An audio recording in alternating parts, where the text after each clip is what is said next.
Hey guys, tonight we're slipping through the heavy wooden doors of a medieval convent, where the air smells of incense and secrets, where stone walls echo with whispered confessions that have nothing to do with prayer. You're standing in a corridor lit by flickering rushlight, watching a young woman in a black habit glide past you, and beneath her solemn expression you catch the faintest smile, the smile of someone who knows exactly which rules she's about to break. This isn't the peaceful sanctuary you imagined. This is a place where vows crumble like old parchment, where the most sacred promises become the most deliciously violated, and where one particular nun earned a reputation so scandalous that bishops still wrote about her decades after her death. Tonight, you're going to meet medieval history's most notorious sister, and trust me, her story might just solve mysteries you never had an explanation for, like why convents needed such high walls, or why families were so desperate to keep their daughters locked inside them. The story may solve mysteries you never had an explanation for. So, before you explore the story with me, please take a moment to help me subscribe to the channel, like and share this video, or maybe leave a comment below. But make sure you do it when you really like what I bring to you. Tell me where you are in the world right now, what time it is as you're drifting off, or maybe just share what drew you to tonight's story. I love hearing from you. Now let's keep the lights as soft as possible. Turn on the fan for a gentle sound to help the story feel more emotional, and let's embark on tonight's journey together. You're in the year 1318, somewhere in the rolling hills of northern Italy, and you've just heard the name that makes every priest in the region cross himself nervously. Sister Benedetta. That's not her real name. Historians still argue whether we'll ever know her birth name for certain, but it's the name she took when she entered the convent of Santa Margherita at age 14. She didn't choose this life. Her father, a minor nobleman drowning in debt, needed to marry off his eldest daughter to secure an alliance, which meant Benedetta, the younger sister, became what they called a bride of Christ. Convenient for the family finances, less convenient for Benedetta, who had other plans. The convent itself sits on a hillside, its limestone walls glowing amber in the afternoon sun.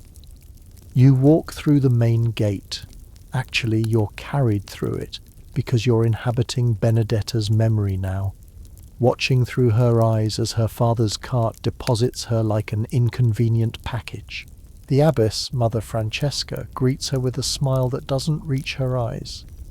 You notice immediately that this woman rules her domain with an iron fist wrapped in embroidered silk.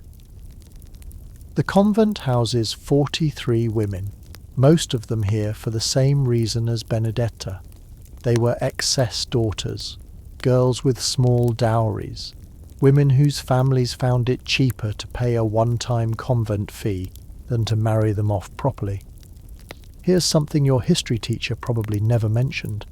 Medieval convents were basically aristocratic storage facilities. A noble family might pay between 50 and 200 florins to have a daughter accepted. That's roughly equivalent to a skilled craftsman's annual wages. Once inside, that daughter was theoretically supposed to live in poverty, chastity, and obedience. Theoretically. In practice, wealthy families continued sending money, gifts, and privileges that created a bizarre two-tier system within convent walls. Some nuns had private rooms decorated with tapestries and carved furniture. Others slept 4 to a cell with nothing but straw mattresses and a single blanket. You follow Benedetta through her first week, watching her learn the rhythms of convent life. The bell for matins rings at midnight, dragging you from sleep for prayers in a chapel so cold your breath forms clouds. Lauds at dawn, prime at sunrise, terce, sext, none marking the daylight hours, vespers as the sun sets, compline before bed. 8 times daily the nuns gather to chant in Latin, their voices rising and falling in practiced harmony. Between prayers there's work, embroidery, manuscript copying, gardening, brewing medicinal herbs, teaching young girls from local families. It should be peaceful, it should be holy. But you notice cracks in the facade immediately. During the silence of Compline, you catch two nuns passing notes. At dinner, a supposedly austere meal of bread and vegetable pottage, you spot Sister Caterina sneaking extra portions of cheese that definitely didn't come from the convent kitchen. Mother Francesca maintains order with punishments ranging from extra prayer duties to solitary confinement in a basement cell the nuns have nicknamed the Pit. Yet somehow the unauthorized behavior continues. Benedetta adapts quickly, too quickly. Within 6 months she's identified every weakness in the convent's discipline, every nun who can be bribed or befriended, every moment when the abbess's attention is elsewhere. You watch her cultivate relationships with strategic precision. Sister Anna, who manages the convent's accounts, becomes her friend through shared complaints about the poor quality of their wool thread. Brother Giulio, the priest who hears confessions, is charmed by Benedetta's seemingly earnest questions about theology. The elderly Sister Margherita, who controls access to the convent's library, is won over when Benedetta volunteers to help her organize crumbling manuscripts. Here's where it gets interesting. Benedetta can read fluently. In an era when female literacy hovers around 5%, she's had the unusual privilege of education. Her mother, before dying when Benedetta was 12, had taught her not just to read but to love reading chronicles, saints' lives, poetry, even some classical texts that probably should have been kept away from impressionable young women. This makes her dangerous in ways the abbess doesn't initially recognize. Knowledge is power, even behind convent walls, especially behind convent walls. By her 2nd year, you see Benedetta beginning her transformation from reluctant nun to something else entirely. She stopped crying herself to sleep. She stopped writing desperate letters to her father, begging to be released, letters he never answered anyway. Instead, she started paying attention to the mechanisms of power within Santa Margherita. She notices that Mother Francesca maintains control partly through genuine piety, partly through family connections that make her effectively untouchable, but mostly through carefully managed information. The abbess knows everyone's secrets, every violation, every weakness, and she uses that knowledge like a weapon. So Benedetta begins collecting her own secrets. You watch her volunteer for every task that grants access to restricted areas. She helps Sister Anna with the accounts, learning which wealthy families are late on their payments and which are overly generous. She assists in the infirmary, discovering which nuns are sick, which are malingering, and which are hiding more interesting conditions. She reads letters when she's supposed to be delivering them, memorizing names and relationships. She listens at doors. She asks innocent-sounding questions that make people reveal more than they intend.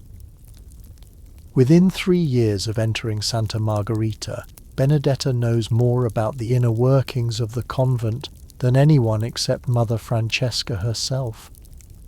And she's about to put that knowledge to use in ways that will shock medieval Europe and give bishops nightmares for decades to come. But that's getting ahead of the story. For now, you're just watching a young woman learn to survive in a world she never chose, adapting to circumstances that would have broken weaker spirits. The rushlight in the corridor flickers as you pass, casting dancing shadows on walls that have stood for 2 centuries. Somewhere in the distance, a bell tolls for vespers, and you watch Benedetta pause, straighten her habit, arrange her face into an expression of perfect piety, and walk toward the chapel with the measured grace of a devoted sister. You know better now. You've seen behind the mask. And you're beginning to understand that the worst nun in medieval history didn't start out evil. She started out trapped, and she chose to fight back with the only weapons available to her: intelligence, observation, and a complete willingness to break every rule her captors held sacred.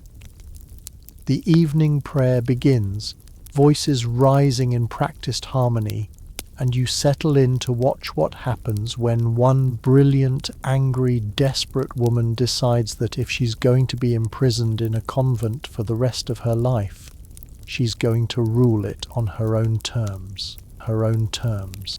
You're standing in the construction site that will become the convent of Santa Margherita, except it's now 1223, nearly a century before Benedetta's arrival, and you're watching stone masons haul blocks of limestone up wooden scaffolding. The walls rise thick, 6 feet at the base, tapering to 4 feet at the top, far more substantial than necessary for a simple religious house. You notice iron bars being fitted into window frames on the 2nd and 3rd floors, not to keep intruders out, but to keep inhabitants in.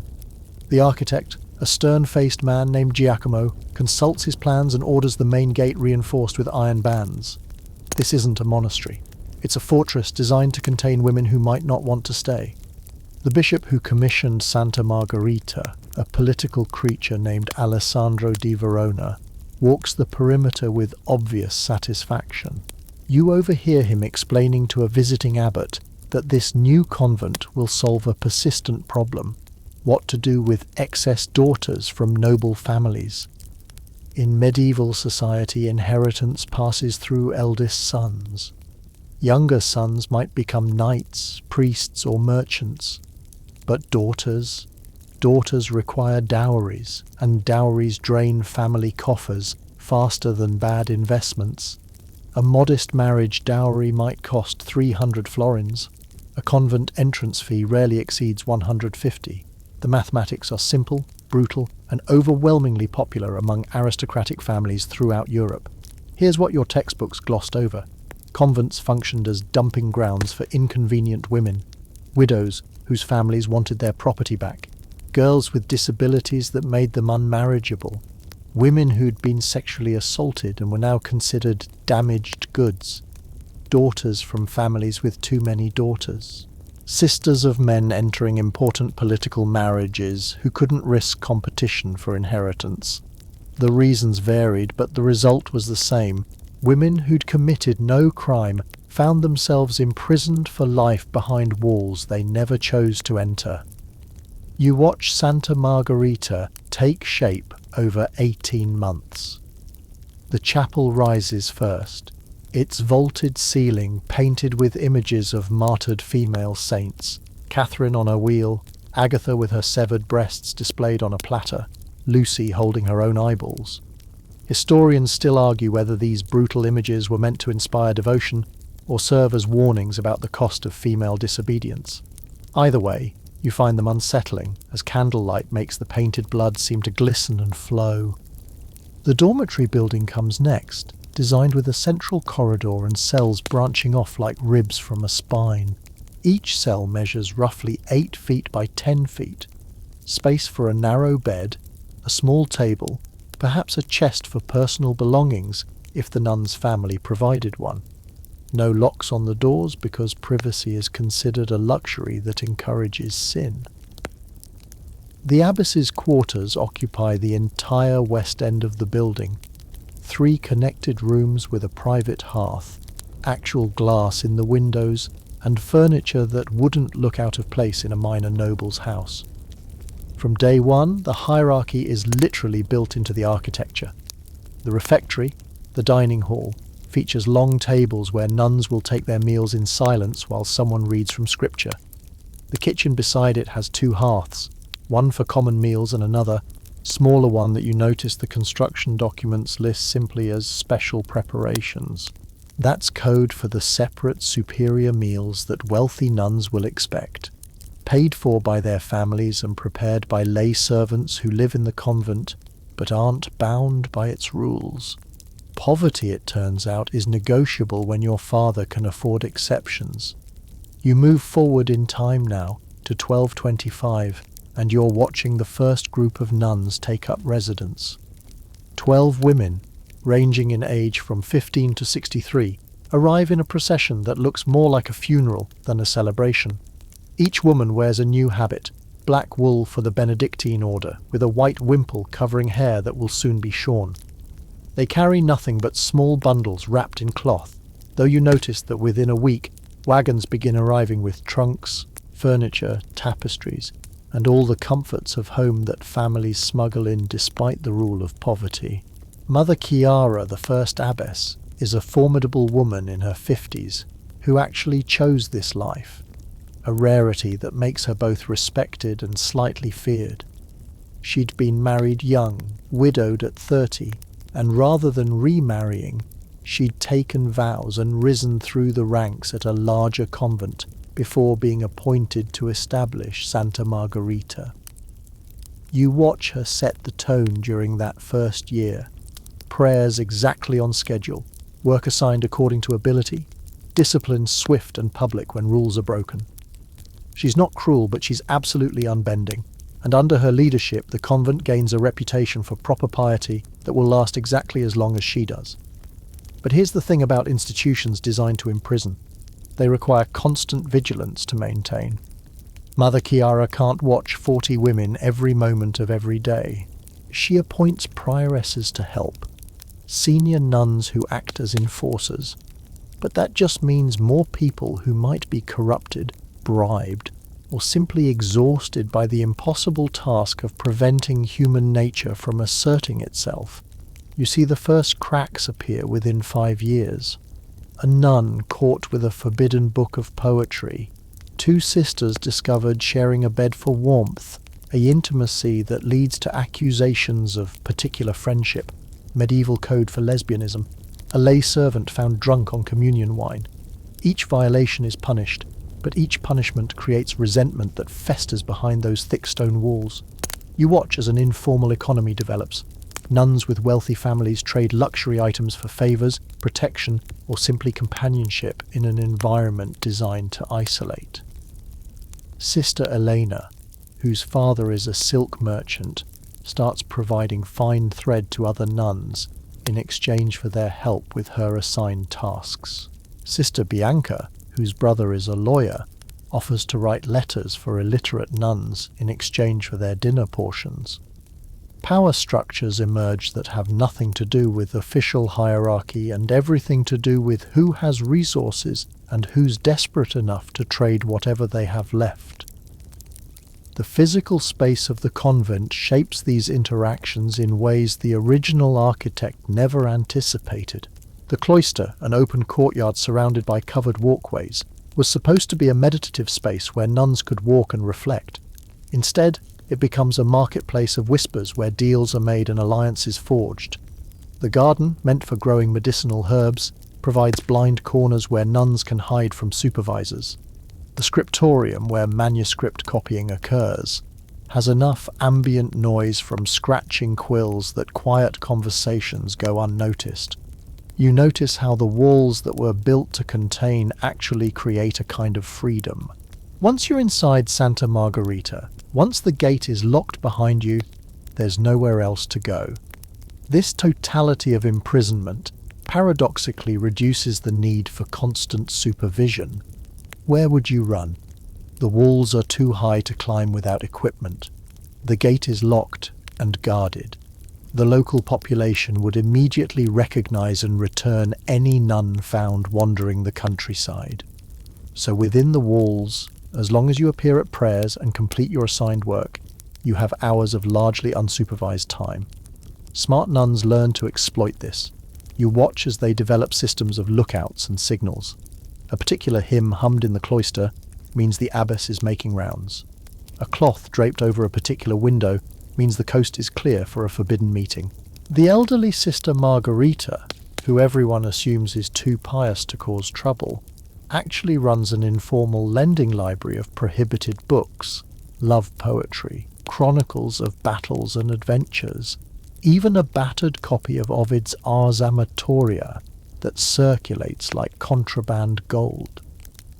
By the time Benedetta arrives in 1318, nearly a century after construction, Santa Margherita has evolved into something its founders would barely recognize. The walls still stand strong, the prayers still echo on schedule, the outward appearance of piety remains intact. But inside, You're looking at a medieval girls' prison where the inmates have developed elaborate systems of resistance, trade, and survival. The worst nun in history didn't invent convent corruption. She just walked into a system already groaning under the weight of its own contradictions and decided to exploit every crack, every weakness, every human failing that those thick limestone walls were supposed to suppress, but instead just concentrated, like wine aging in a sealed barrel. The sun sets over Santa Margherita, casting long shadows across the cloister. Somewhere inside, a bell rings for Compline. You watch 43 women file into the chapel, their faces arranged in expressions of devotion, their minds already calculating the evening's possibilities. The walls rise around them, solid and eternal, keeping the world out and the women in, and you realize that whoever built this place fundamentally misunderstood a basic truth. You can imprison the body, but the human spirit finds ways to rebel that no amount of limestone can prevent. You're kneeling in the chapel during the Great Silence, that sacred period between Compline and Matins when no nun is supposed to speak, and you watch Sister Benedetta's lips move soundlessly as she appears to pray with perfect devotion. But you're close enough now to see what's actually happening. She's mouthing words to Sister Anna 3 rows ahead, who's angled her body just slightly so she can catch the message in her peripheral vision. The content? Instructions about where to meet after the abbess makes her final rounds. The Great Silence, meant to enforce contemplation and prevent worldly conversation, has instead become the most sophisticated system of non-verbal communication you've ever witnessed. Medieval religious houses took the vow of silence seriously, or tried to. The rule of Saint Benedict, written back in the 6th century, prescribed specific hours when speech was absolutely forbidden and other times when it was permitted only for necessary business. The theory was beautiful. Silence would help nuns focus on God, prevent gossip and discord, and maintain the peace essential for spiritual development. The reality was that you can't lock 43 women together for life and expect them not to communicate. Human beings would sooner stop breathing than stop connecting with each other. You watch Benedetta over the following weeks as she masters the silent language that older nuns have developed over decades. A finger touched to the left shoulder means, "Meet me in the garden." Scratching the right eyebrow means the abbess is watching. A particular way of holding your prayer book, tilted 15 degrees to the left, signals, "I have information to share." It's elaborate, beautiful in its complexity, and completely forbidden, which of course makes it irresistible. Here's something that would surprise you. Medieval nuns weren't always silent, even during official silence hours. Historians still argue whether convents actually enforced the rules as strictly as their written documents claimed, or whether those documents represented aspirational ideals that everyone understood were impossible to maintain. Inspection records from the period tell us that bishops constantly complained about excessive talking and violations of the sacred silence, which suggests the problem was widespread and persistent. One bishop in France wrote that the nuns in his diocese chattered, "like birds in spring, impossible to quiet no matter how often we threaten correction." Benedetta takes the existing system and elevates it to an art form. She's been in Santa Margherita for 4 years now, and you watch her organize what can only be called an underground communication network. She identifies which nuns can be trusted, which are likely to report violations, and which can be manipulated into looking the other way. Sister Eleanor, who sleeps in the cell next to the abbess's quarters, becomes an early warning system. She's learned to recognize Mother Francesca's footsteps and can alert others before the abbess appears for surprise inspections. Brother Giulio, the priest, maintains a strict silence in the confessional, which makes it perfect for passing messages that need to stay truly secret. Benedetta befriends him with such perfect innocence that he never suspects she's using confession as a dead drop for information. The cloister walkway becomes her favorite venue for prohibited conversations. You stand there with her on a cool autumn morning, watching as she falls into step beside Sister Caterina. To any observer, they're simply two nuns taking their exercise during the permitted walking hour. But listen closely. Benedetta isn't speaking at normal volume. She's pitched her voice so low it's barely more than a breath, using a technique she learned from watching older nuns. The sound doesn't carry more than 2 feet. The words blur together unless you're right beside her. It's a whisper that's somehow quieter than silence. "Mother Francesca received a letter yesterday," Benedetta murmurs, her lips barely moving. "From the bishop. I saw the seal when I delivered it to her quarters." Sister Caterina's expression never changes, but she nods almost imperceptibly. "Complaint about the wine accounts?" "Likely. Sister Anna has been nervous all morning." They complete another circuit of the cloister before Caterina responds. "My cousin mentions tensions with the bishop in her letters. He's pushing for stricter observance across all houses in the region. This is how information moves through Santa Margherita, in fragments and whispers, pieced together like a mosaic until the full picture emerges." Benedetta has become expert at collecting these fragments. She volunteers for every task that grants access to letters, documents, or conversations with outsiders. She helps Sister Anna in the accounts room, which means she sees every payment that comes in and goes out. She assists in the parlor where nuns meet with family members through an iron grate, supposedly supervised but often actually alone when the designated chaperone gets distracted or bribed away. The parlor visits are particularly valuable for information gathering. Wealthy families visit their daughters regularly, bringing news from the outside world that's supposed to be irrelevant to women who've renounced worldly concerns. But you watch Benedetta lurking near the grate during Sister Elena's visit with her merchant father, and you hear him mention political tensions in Florence, new trade routes opening, families rising and falling in fortune. All information that means nothing to a pious nun focused on heavenly matters. All information that means everything to someone building a map of power and influence. Here's where it gets genuinely fascinating. Benedetta starts using the confessional booth for espionage. She's supposed to confess her sins to Brother Giulio every week, a private conversation where she admits her failings and receives guidance. Instead, she's turned it into an intelligence briefing. She confesses real but minor sins, pride in her needlework, irritation with another nun's snoring, that establish her as genuinely penitent.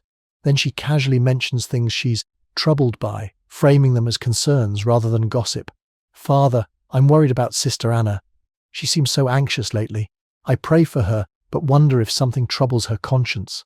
Brother Giulio, well-meaning but not particularly bright, takes the bait every time. He reassures Benedetta, sometimes revealing information he shouldn't. Sister Anna has matters to reconcile, child, but that's between her and God. Which tells Benedetta that Anna has confessed something significant. Later, Benedetta will approach Anna with seemingly innocent sympathy, and Anna, assuming Benedetta somehow already knows, will often reveal details she should keep private. The system works beautifully until it doesn't. You're present on the spring morning when everything nearly falls apart. Sister Margherita, the elderly nun who runs the informal lending library, gets careless. She's lending a book of love poetry to Sister Bianca during the midday rest period, and neither woman notices Mother Francesca approaching until the abbess is standing directly behind them. Time seems to freeze. You see the book, its leather binding worn from passing through too many hands, its pages marked with annotations in multiple scripts. You see Mother Francesca's face transition from surprise to fury. You see Sister Margherita's expression of genuine fear because at 70 years old she knows exactly what punishment might mean for her. But then Benedetta appears, seemingly from nowhere, her arms full of clean linens from the laundry. "Mother Francesca, thank heavens you're here. Sister Margherita found this book in the garden." Can you imagine? Some visitor must have dropped it. We were just discussing whether to burn it or return it to the bishop for disposal. The lie is delivered with such perfect sincerity, such seamless confidence that you almost believe it yourself. Sister Margherita picks up the thread immediately, nodding vigorously. "So inappropriate, Mother. I was quite shocked." Mother Francesca isn't stupid. Her eyes narrow as she examines all three women. But Benedetta has left her no clear path to punishment.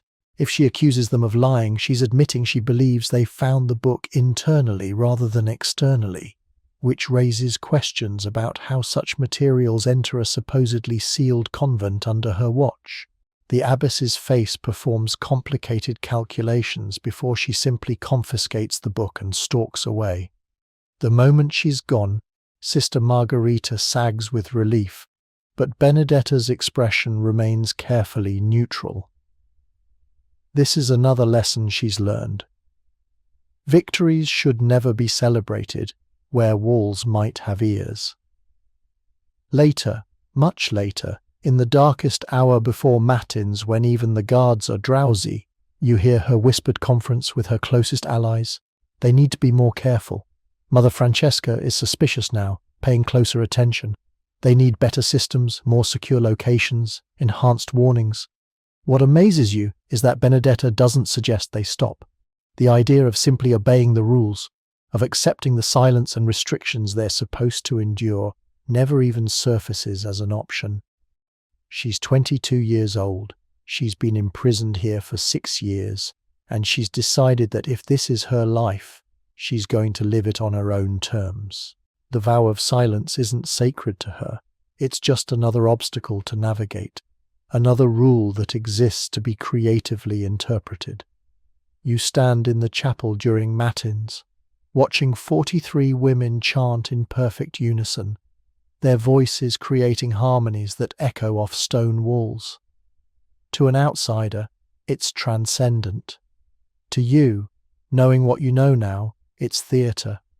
The real communication is happening in glances, in minute gestures, in a silent language that flows beneath the audible prayers like an underground river. Benedetta catches Sister Anna's eye and something passes between them. Information, confirmation, perhaps just solidarity.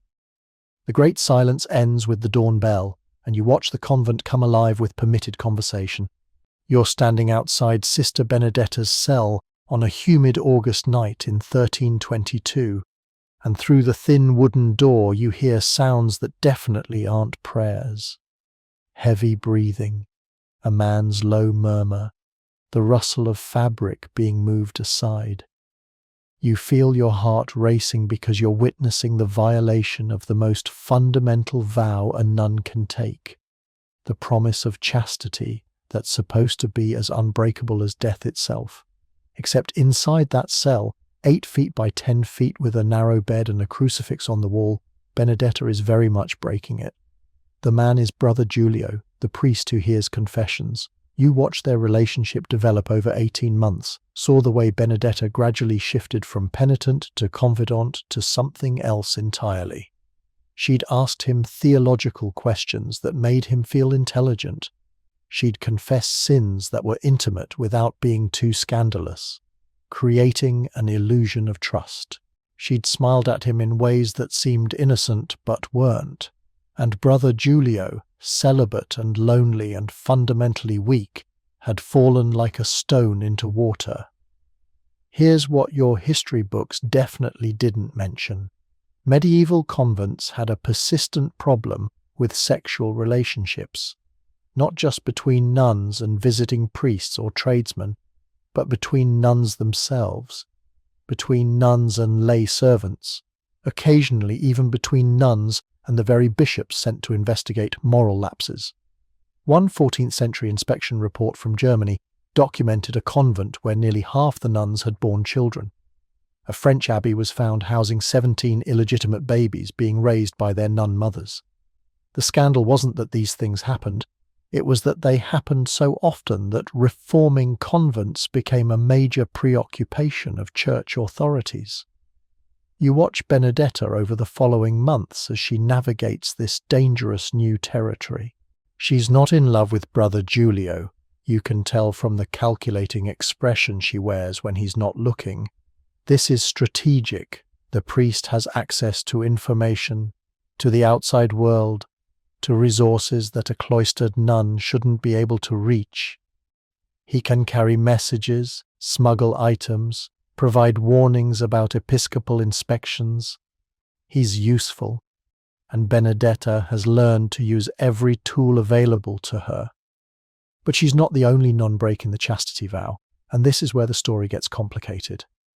You follow her through the convent on a cool October morning and discover Sister Anna and Sister Caterina in the linen storage room, pressed together in an embrace that's unmistakably romantic. They spring apart when Benedetta enters, faces flushed, but she simply smiles and backs out quietly.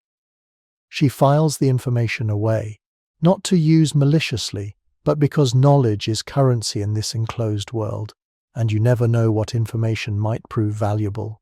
Historians still argue whether medieval people truly understood same-sex relationships between women, or whether the concept was so foreign to their worldview that they simply couldn't recognize it even when confronted with evidence.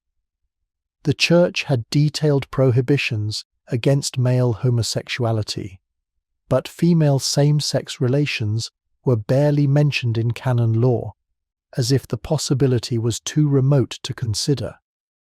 This created a strange blind spot where nuns could form what were euphemistically called particular friendships, intensely emotional, often physical relationships that authorities condemned when discovered, but rarely watched for proactively. You're in the garden now, hidden behind a trellis of climbing roses, watching Sister Eleanor meet with a young man who's supposedly there to repair the well. They're not discussing plumbing. His name is Marco, and he's the son of a local merchant who's been courting Eleanor through smuggled letters for 6 months. You see him pass her a folded piece of parchment, see her tuck it into her sleeve with practiced ease. Later you'll watch her read it in her cell, her expression soft in a way it never is during daylight hours.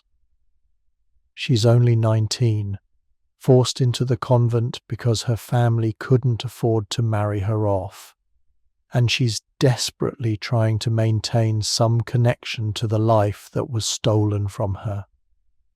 The pregnancy happens in winter, 1323. Sister Maria, a quiet 24-year-old who never causes trouble and barely speaks during permitted conversation hours, begins showing signs that experienced women recognize immediately. Her face grows fuller, her breasts swell beneath her habit, and she develops a particular way of standing with her hand pressed to her lower back.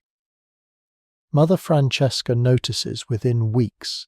You have to give the abbess credit for vigilance, and Maria is summoned to the private quarters for interrogation. You're not present for that conversation, but you hear about it from Benedetta, who heard it from Sister Anna, who was stationed outside the door and listened to everything. Maria confesses immediately, probably relieved to stop hiding. The father is one of the guards, a married man with 3 children of his own. It happened over months. Secret meetings in the storage cellar, both of them desperate for something, connection, escape, simple human touch, in lives that offered nothing but walls and rules and endless repetition. The punishment is swift and brutal. Maria is confined to a windowless cell on bread and water. The guard is dismissed and reportedly beaten by his wife when he returns home. Letters are sent to the bishop describing the scandal, requesting guidance on what to do with a pregnant nun who's brought disgrace upon the entire convent.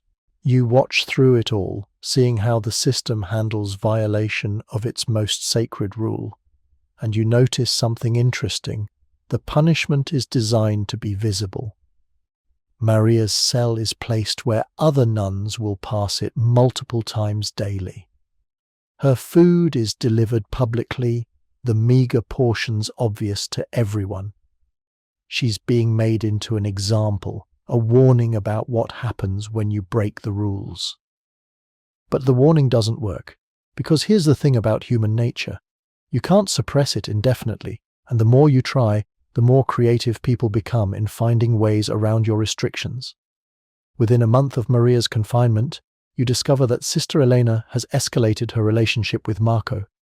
They're meeting in the storage shed at night, and Benedetta knows about it because Elena asked her to create a distraction if the night watch comes by. Benedetta agrees, not because she approves, but because having Elena indebted to her increases her own power within the convent's underground economy. You're starting to understand Benedetta's strategy now. She's not simply breaking rules for the sake of rebellion, she's building a network of complicity.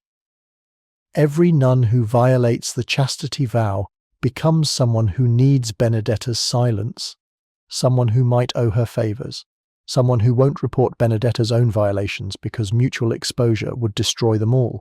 It's mutually assured discretion, a system where everyone's secrets keep everyone else's secrets safe. The system works brilliantly until Sister Maria's baby arrives in early spring.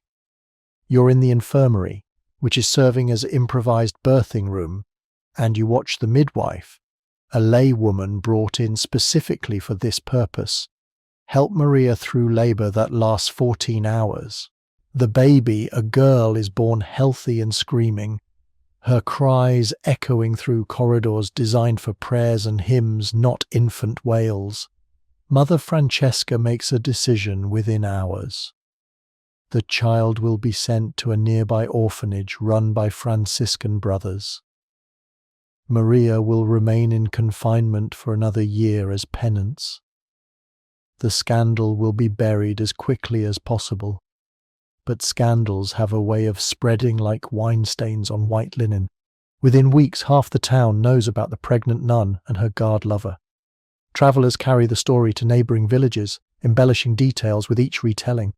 The bishop, already concerned about moral laxity in convents throughout his diocese, schedules an official visitation to Santa Margherita. You watch the announcement arrive, a letter sealed with red wax, delivered by a grim-faced courier, and you see Mother Francesca's face drain of colour as she reads it. The convent erupts in panic. Hidden letters are burned. Forbidden books are stashed in better hiding places. Nuns with lovers send desperate messages warning them to stay away. Sister Anna spends 3 days frantically adjusting the account books because some of the financial irregularities could result in criminal charges, not just spiritual correction. And Benedetta moves through the chaos like a general preparing for siege, helping nuns hide evidence, coaching them on what to say if questioned, using the crisis to solidify her position as the person everyone turns to when things go wrong. You stand with her in the chapel late one night, the week before the bishop's arrival, and watch her kneel before the altar. For a moment, you wonder if she's actually praying, if somewhere beneath all the manipulation and calculation there's still a spark of genuine faith. Then she stands, dusts off her habit, and you realize she was just thinking, using the empty chapel as office space where she could plan her next moves without interruption. The chastity vow, you understand now, was doomed from the start. You can't lock women away from all human connection and expect them not to seek it however they can. You can't suppress desire through architectural features and religious prohibitions. Medieval authorities kept trying anyway, kept building higher walls and enforcing stricter rules, never acknowledging that they'd created a system guaranteed to produce the very violations they claimed to prevent. And women like Benedetta, trapped in that impossible system, learned to navigate its contradictions with a sophistication that the men who designed those walls couldn't begin to imagine. The candles flicker in the chapel, casting Benedetta's shadow long and dark across the stone floor. Somewhere in the convent, Sister Elena is probably composing another letter to Marco. Sister Anna and Sister Caterina are sharing warmth in a cold cell. Brother Giulio is lying awake, guilty, and anticipating his next secret visit. And Mother Francesca is pacing in her quarters, terrified of what the bishop's investigation might reveal. The chastity scandal isn't one violation, it's an entire web of them, and you're about to watch what happens when that web finally gets exposed to outside scrutiny. You're standing in the refectory on a cold January morning in 1324, watching what can only be described as a mutiny unfold in slow motion. Mother Francesca has just announced new restrictions following the bishop's recent visitation. Stricter silence hours, supervised correspondence, no private meetings with family members without a witness present. The nuns are supposed to bow their heads in acceptance, murmur obedient agreement, and return to their cells grateful for guidance. Instead, Sister Benedetta stands up, her face a perfect mask of innocent confusion, and asks a single question that changes everything. Mother, how exactly will these new rules help us grow closer to God? The question hangs in the air like smoke. It's phrased respectfully, even piously, but you can hear the challenge underneath. Other nuns are looking up now, attention shifting from the abbess to Benedetta and back again. Mother Francesca's jaw tightens because she recognizes exactly what's happening. Her authority is being tested publicly, and how she responds will determine whether she maintains control or watches it slip away like sand through fingers. Medieval convents operated on a strict hierarchy. The abbess held absolute power, theoretically answerable only to the bishop and ultimately to God. Below her came the prioress and other officers, the cellarer who managed supplies, the sacrist who maintained the chapel, the infirmarian who ran the medical facilities. These positions granted privileges and responsibilities, but the real power, you're learning, wasn't always held by those with official titles. Real power belonged to whoever could organize collective resistance, whoever the other nuns trusted more than they feared punishment, whoever understood that obedience isn't natural, it's negotiated. Benedetta has been building towards this moment for 6 years. You watched her cultivate relationships, collect secrets, position herself as the problem solver everyone turns to when official channels fail. Now she's 26 years old. She's been imprisoned here since age 14, and she's decided that passive resistance isn't enough anymore. If she's going to spend her entire life behind these walls, she's going to have a say in how that life is structured. Here's something that surprises most people. Medieval nuns had legal rights to resist abbess authority. Canon law provided mechanisms for nuns to petition bishops if they believed their abbess was acting unjustly. Several recorded cases exist of convents essentially voting their abbesses out through collective complaint. The system wasn't democratic, this is the Middle Ages after all. But it wasn't purely authoritarian either. There was space for negotiation, and smart nuns learned to exploit that space. You watch the confrontation in the refectory escalate gradually. Mother Francesca responds to Benedetta's question with the expected platitudes about obedience bringing spiritual peace. But Sister Anna speaks up next, and then Sister Elena, and suddenly half the nuns in the room are raising concerns. Nothing outright rebellious, they're too clever for that, but a steady stream of respectful questions that nonetheless make clear their collective discontent. How will they maintain family connections if visits are always supervised? Won't the additional silence hours interfere with necessary work coordination?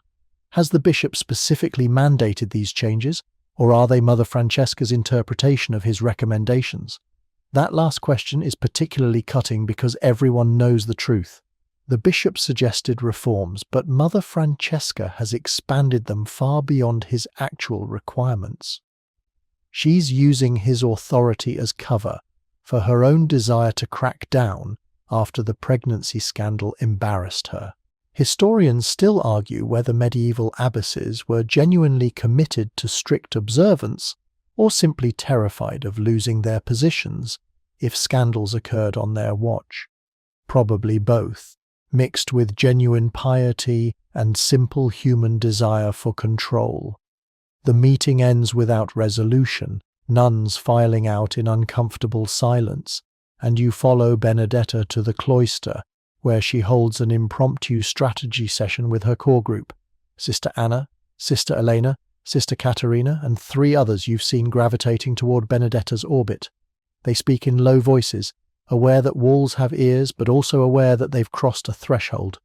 Open resistance has begun, and now they need to decide how far they're willing to push.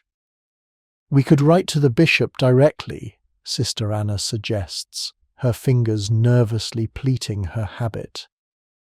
"Explain that Mother Francesca's interpretation exceeds his recommendations."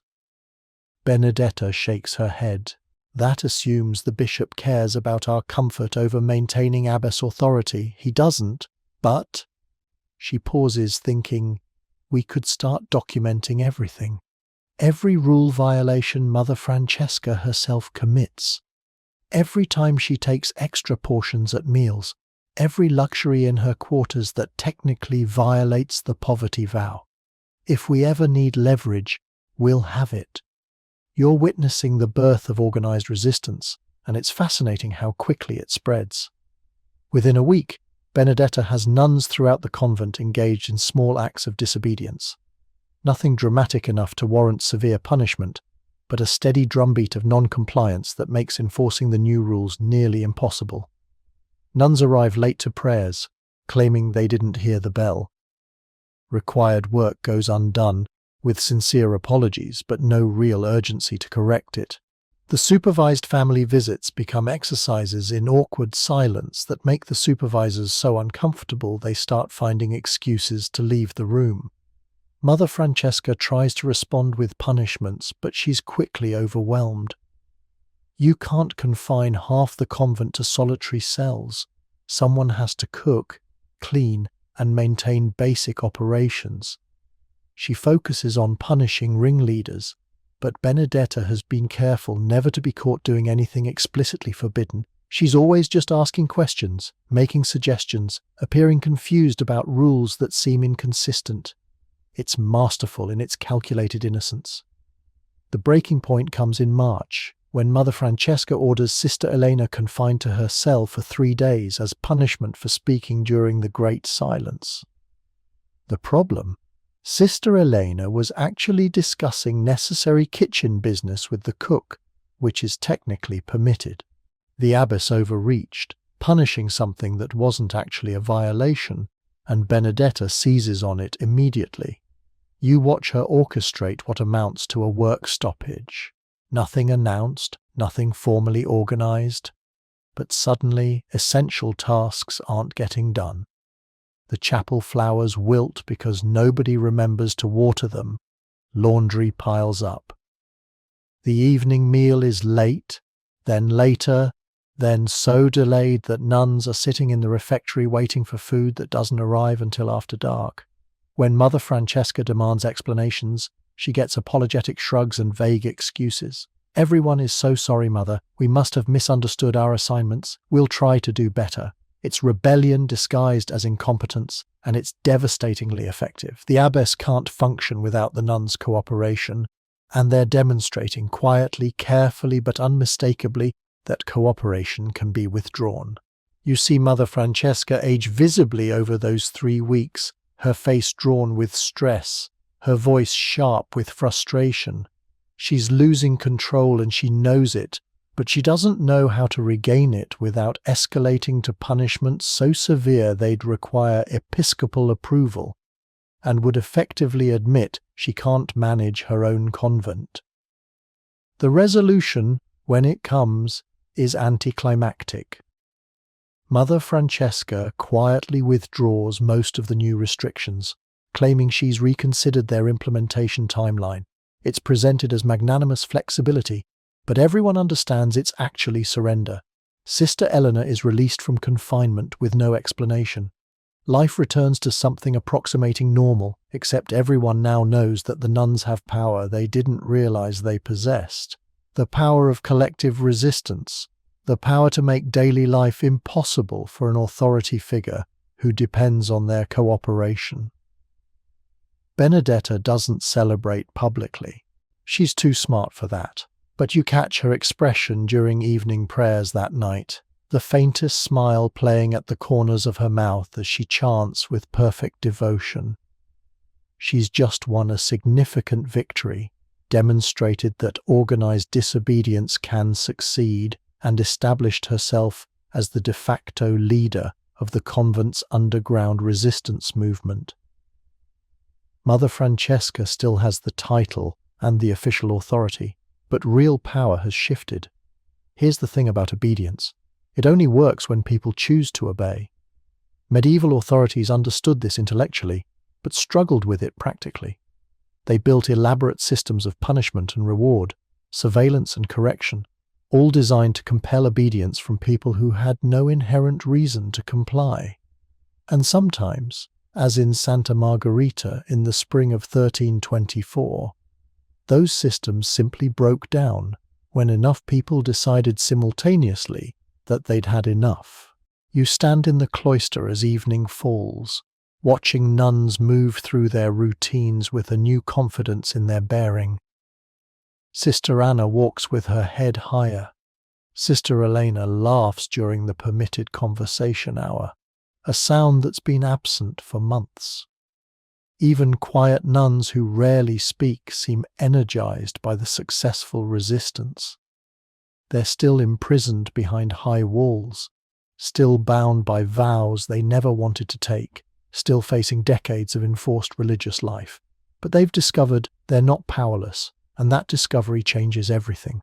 Somewhere in her private quarters, Mother Francesca sits alone, staring at the wall, wondering how everything went so wrong. She followed the rules. She enforced discipline. She tried to run a proper convent according to church guidelines. But she made the fundamental mistake of believing that power flows from position rather than from the consent, however reluctant, of those being governed. The medieval world was full of authorities who made that same mistake and full of rebellious subjects who taught them otherwise. The bell rings for Compline, the final prayers before sleep, and you watch 43 women file into the chapel. To an outside observer, nothing has changed. The prayers are chanted on schedule, the rituals observed with apparent devotion, the structure intact. But you know better now. You've seen behind the performance, witnessed the negotiation of power that happens in the spaces between official rules and actual practice. Obedience, you understand, was never the natural state of things at Santa Margherita. It was always just a temporary agreement, subject to renegotiation whenever the governed decided the terms had become unacceptable. And the worst nun in medieval history?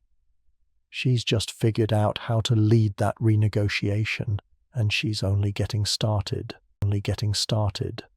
You're sitting at the refectory table on a feast day in late spring, and the contrast between official poverty and actual reality is almost comical. The rule of Saint Benedict prescribes simple meals: bread, vegetables, perhaps a little fish on special occasions. What's actually on the table in front of you?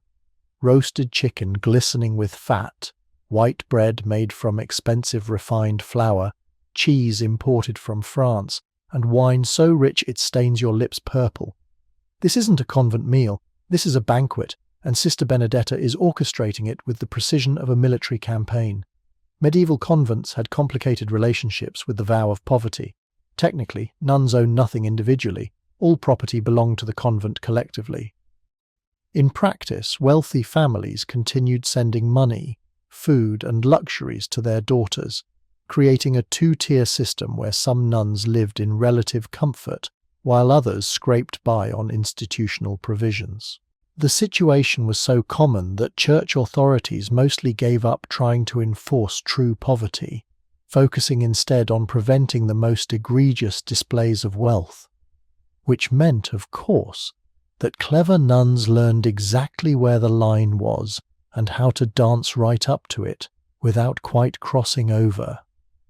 You watch Benedetta over the past year as she's essentially taken over the convent's black market economy. Remember that informal trading system you saw earlier? She systematized it, turned it into something resembling an actual business. Nuns with wealthy families pay her in goods or favors to receive better food, nicer accommodations, or help with their assigned work. She's built a network of lay servants who smuggle items in and out for a cut of the profits. She's even established relationships with local merchants who provide luxury goods in exchange for the convent's legitimate products: embroidered vestments, illuminated manuscripts, medicinal preparations, sold at prices slightly below market rate, with the difference going into Benedetta's pocket. Well, not literally her pocket, since nuns don't have pockets, but you understand the principle. Here's what fascinates you. None of this is technically illegal. She's not stealing from the convent, not embezzling official funds, not breaking any specific rule.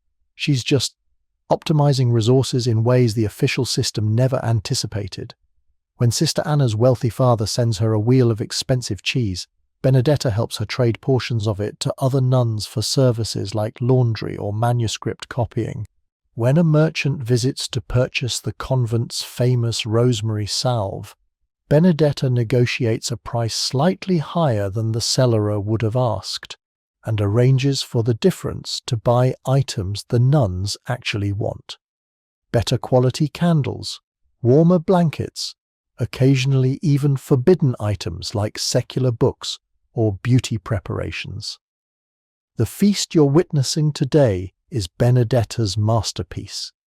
It's the Feast of St. Catherine, patron saint of the convent, which means a special meal is actually permitted by the rules. But Benedetta has taken special and elevated it to spectacular. The chicken came from a farmer who owed the convent money for medical treatment his wife received. Benedetta accepted poultry instead of coin. The white bread is made from flour she obtained by helping a miller's daughter avoid an unwanted arranged marriage. She wrote letters for the girl to a preferred suitor, sophisticated enough that the match was eventually approved. The French cheese?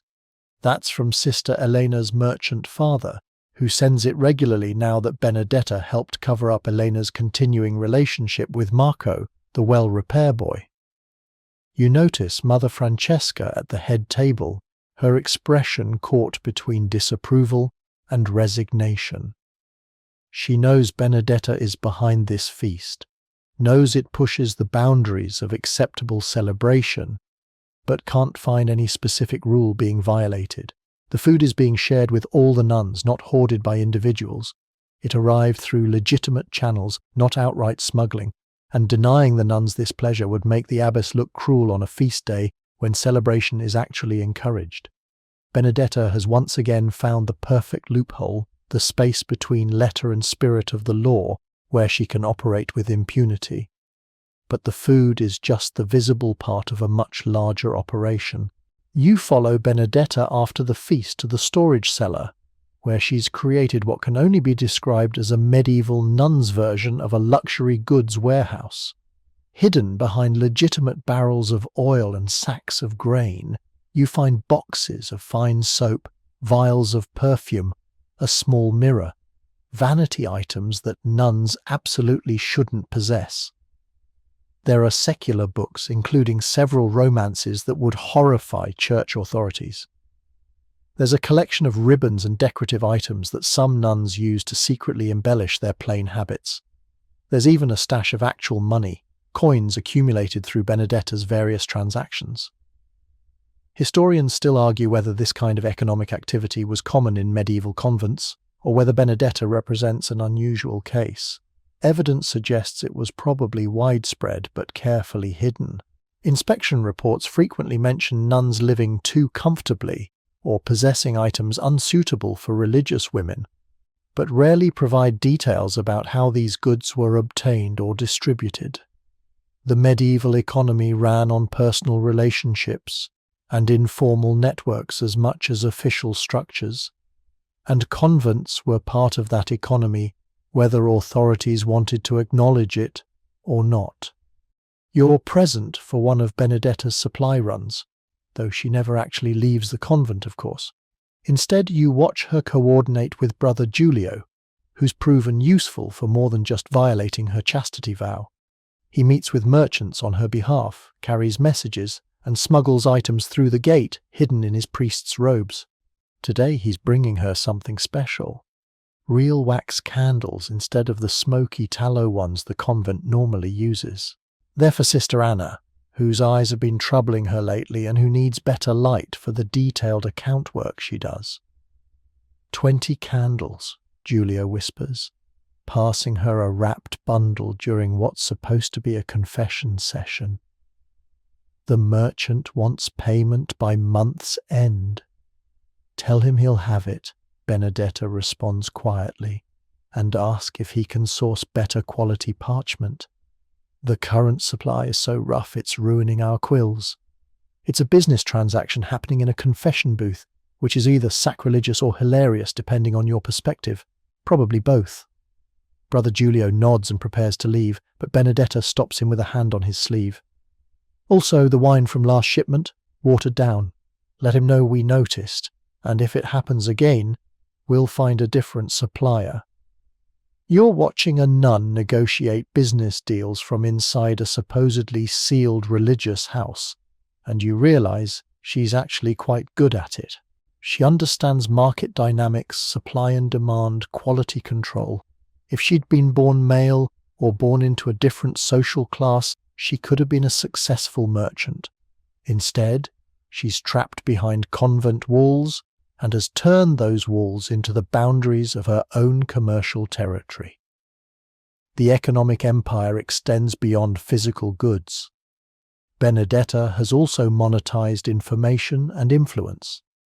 Sister Margherita, the elderly nun with the secret library, now pays a share of her borrowed book fees to Benedetta in exchange for early warning if Mother Francesca plans inspections. Sister Caterina, who has a beautiful singing voice, receives extra food rations that Benedetta arranges in exchange for providing entertainment at informal evening gatherings.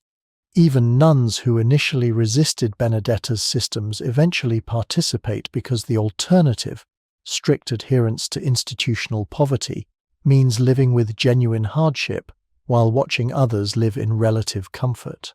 You follow the money trail, so to speak, and discover that Benedetta has essentially created a parallel economy within Santa Margherita.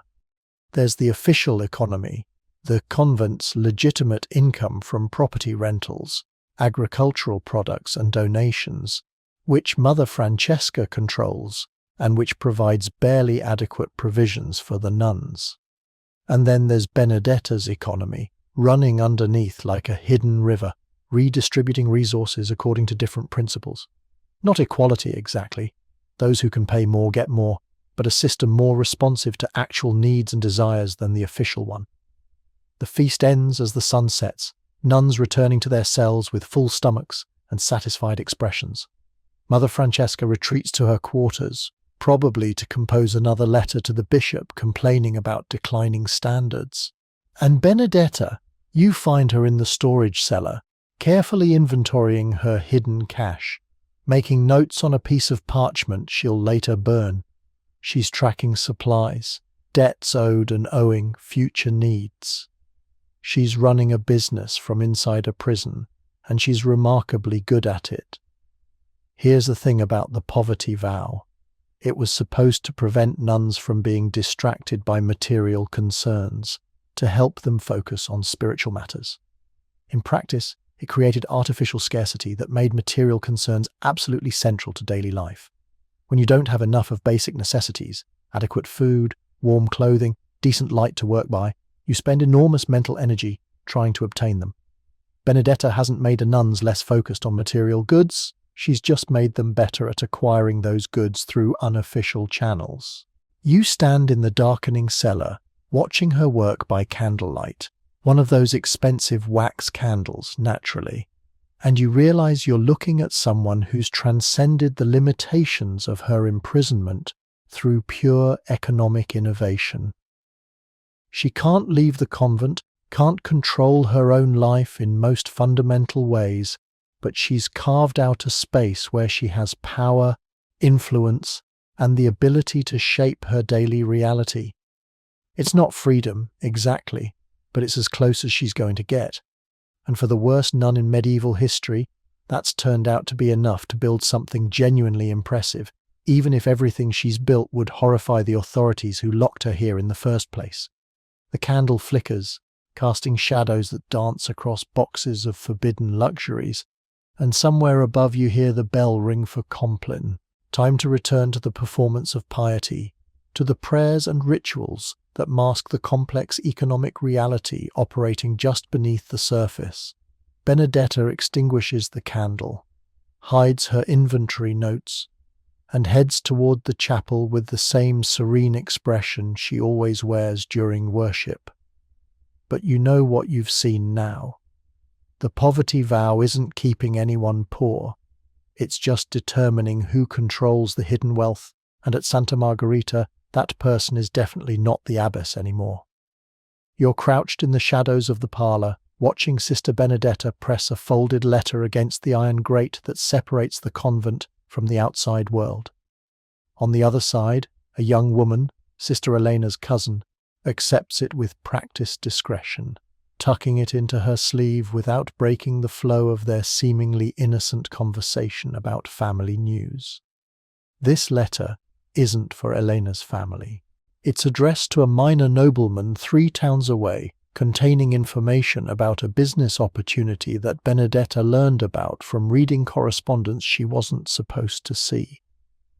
In exchange for this intelligence, the nobleman will send certain items the convent needs, items that will arrive disguised as charitable donations. You're watching a medieval information broker at work, and the iron grate meant to isolate these women from the world has become just another barrier to creatively circumvent. Medieval convents used grills, grates, and screens extensively. The Council of Trent in 1563 would eventually mandate complete enclosure, high walls, locked gates, and supervised contact with outsiders. But even before that, canon law required physical barriers between cloistered nuns and visitors. The theory was sound. Separation prevented worldly distractions and protected the nuns' chastity. The reality? Those grates became the most important communication channels in the entire institution, sites of intense information exchange between the supposedly sealed religious world and the secular society outside. You've been watching Benedetta develop her correspondence network for 2 years now, and it's astonishingly sophisticated. She writes letters for illiterate nuns, helping them maintain family connections in exchange for small favors. She reads incoming letters to nuns whose eyesight is failing, gaining access to information about local politics, business dealings, and social dynamics. She volunteers to assist during family visits, ostensibly to help the elderly Sister Margherita chaperone, actually to eavesdrop on conversations between nuns and their relatives.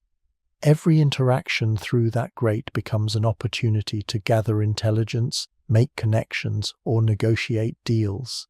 Here's what surprises you most. Benedetta has correspondents she's never actually met face to face.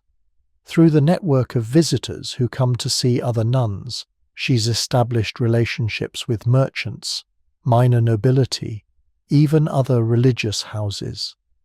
She writes beautiful Latin, her mother's early education paying decades-long dividends, and can craft letters that are formal enough for business, warm enough for friendship, or cryptic enough to discuss matters that shouldn't be mentioned in writing. Some letters go out in her own name, others she writes for other nuns, embedding her own messages within seemingly innocent family correspondence. You're present during Sister Anna's visit with her merchant father, watching through a gap in the wooden screen. The official conversation is mundane: health concerns, family gossip, news about Anna's siblings. But you notice Anna's father slip her a small package wrapped in cloth, and you see Anna pass him a folded parchment in return. Later you'll learn that the package contains coin, far more than the convent officially allows. The parchment contains information Benedetta gathered about a competitor's upcoming shipment routes. Anna's father profits from this intelligence, and some of that profit flows back into the convent through gifts and donations that Mother Francesca receives gratefully without asking too many questions about their source. The letter system operates on trust, which is remarkable when you consider that these women have been imprisoned against their will. But Benedetta has built that trust carefully, demonstrating reliability over years. When she writes that a letter will be delivered, it gets delivered. When she promises discretion, secrets stay secret. When she negotiates on someone's behalf, she secures fair terms. Historians still argue whether medieval women had access to the kind of social capital necessary for complex networking, but you're watching living proof that they absolutely did. They just had to operate it differently than men, through informal channels and personal relationships rather than official structures. You follow one particular letter on its journey out of Santa Margherita. Benedetta writes it for Sister Caterina, who's trying to help her younger brother avoid conscription into a military campaign. The letter is addressed to Caterina's uncle, a minor court official, but Benedetta has crafted it to contain legal arguments sophisticated enough that they might actually work. She's researched exemptions using books from the convent's small library and structured the appeal in ways that give it genuine persuasive force. The letter goes out hidden in a basket of embroidered altar cloths being delivered to a parish church. The priest, who doesn't know about the letter, innocently delivers the basket to the intended recipient. 2 months later, Caterina's brother receives his exemption, and Caterina becomes one of Benedetta's most loyal allies. But not all correspondence is so noble. You watch Benedetta write a different kind of letter, this one containing gossip about a local family's financial troubles. The recipient is a rival family who might use this information to their advantage in business negotiations. In exchange, they've agreed to donate a substantial sum to the convent's building fund, money that will officially go toward repairing the chapel roof, but some of which will inevitably find its way into Benedetta's underground economy. It's manipulative, arguably cruel to the family being gossiped about, and absolutely effective. The medieval world ran on information, and Benedetta has positioned herself as a broker of valuable intelligence despite, or perhaps because of, her supposed isolation from that world. The most dangerous correspondence involves Brother Giulio. You're present when Benedetta writes him a letter that's ostensibly about theological questions but actually contains coded references to their physical relationship. She's careful never to write anything explicitly incriminating. She's too smart for that, but the subtext is clear to anyone who knows their situation. The letter serves multiple purposes. It maintains their connection between his visits, it demonstrates her sophistication and education in ways that keep him interested, and it creates written evidence that she controls. If their relationship ever became public scandal, Benedetta could claim she was innocently seeking spiritual guidance, while his responses might be harder to explain. It's insurance disguised as devotion. You watch the daily rhythm of correspondence flowing through Santa Margherita's grate. Morning brings visitors with letters from the outside world. Afternoon features nuns writing responses or new correspondence. Evening sees those letters smuggled out through various channels, visitors, delivery workers, occasionally the corrupt night guard who accept small bribes to carry messages. It's a constant flow of information, goods, and influence moving in both directions through barriers meant to prevent exactly this kind of connection. One particular exchange makes you understand the full power of Benedetta's network. A wealthy widow in the nearest town is being pressured by her late husband's family to enter a convent. They want control of her property, and removing her from secular life is the easiest path. The widow is desperate to avoid this fate, but she has limited options and no male relatives willing to advocate for her.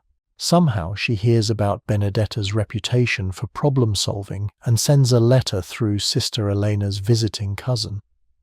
You read over Benedetta's shoulder as she absorbs the widow's situation, and you watch her mind work through possibilities like a chess player contemplating the board. She writes 3 letters in response. One goes to a lawyer she's helped in the past. she'd provided information that helped him win a property dispute. One goes to a priest at a different parish who owes Benedetta a favor after she arranged for his illegitimate daughter to be quietly adopted. The third goes to the widow herself, containing specific legal arguments and suggesting she claim a religious calling to a different order, one that would allow her to maintain some control over her property. The strategy works. The widow avoids forced enclosure, retains most of her property, and in gratitude sends a generous donation to Santa Margherita, along with regular gifts of food and goods. Mother Francesca receives these donations with pleasure, never knowing they're actually payment for services rendered by a nun who's turned the convent into a consulting business. Benedetta has just run a successful legal intervention from behind convent walls, and the widow becomes another node in her ever-expanding network of obligations and alliances. You're starting to understand that the great separating Santa Margherita from the world isn't really a barrier at all. It's more like a filter. Physical bodies can't pass through, but everything else can. Information, money, influence, relationships, power. Benedetta has mastered the art of projecting her agency through that filter, reaching into the outside world despite her imprisonment. She can't leave the convent. But her influence extends for miles in every direction, carried by letters and whispered messages and the complex web of reciprocal obligations she's been weaving for years. The evening bell rings for Vespers, and you watch nuns throughout Santa Margherita tuck away correspondence, hide letters in progress, and prepare for prayers. Sister Anna slides a half-written letter under her mattress. Sister Elena kisses a message from Marco before concealing it in her prayer book. Sister Caterina rereads news from her family one more time before the light fades. And Benedetta? She's already composing her next letter in her head, planning her next move in a game that has no end, because the walls that contain her body will never contain her ambition. You stand at the grate as darkness falls, running your fingers along the iron bars that are cool and solid and absolutely ineffective at achieving their intended purpose. These bars were meant to separate, to isolate, to prevent connection between cloistered women and the world beyond.